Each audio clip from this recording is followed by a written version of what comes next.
ആവേശം സിനിമയിലെ രംഗണ്ണനെ പോലെ ഒരണ്ണൻ ബീഹാറിലുമുണ്ട്. സിനിമയിലല്ല, ഒറിജിനലാണ് കക്ഷി. ആള് പക്ഷേ ഗുണ്ടയൊന്നുമല്ല, സ്വർണമാണ് വീക്ക്നെസ്.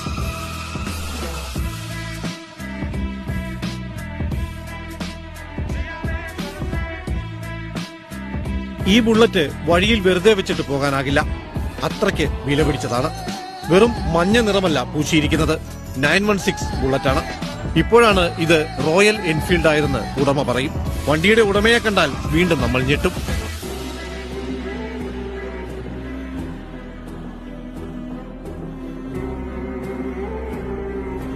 ആവേശത്തിലെ രംഗണ്ണന് ഇത്രയും സ്വർണമില്ലായിരുന്നു. 6 കിലോയോളം സ്വർണം ധരിച്ചാണ് ബീഹാറുകാരൻ പ്രേം സിംഗ് നടക്കുന്നത്. നാട്ടിലെ വലിയ ജന്മിയാണ് കക്ഷി. ഗോൾഡ് മാൻ ഓഫ് ബീഹാർ എന്നാണ് സ്വയം വിളിക്കുന്നത്. 3-3.5 കോടിയുടെ മുതലാണ് ഇങ്ങനെ ബുള്ളറ്റിൽ കറങ്ങി നടക്കുന്നത്. ഭോജ്പൂർ ജില്ലക്കാരനായ പ്രേം സിംഗിന് ചെറുപ്പം മുതലേ സ്വർണത്തോട് കമ്പമുണ്ട്.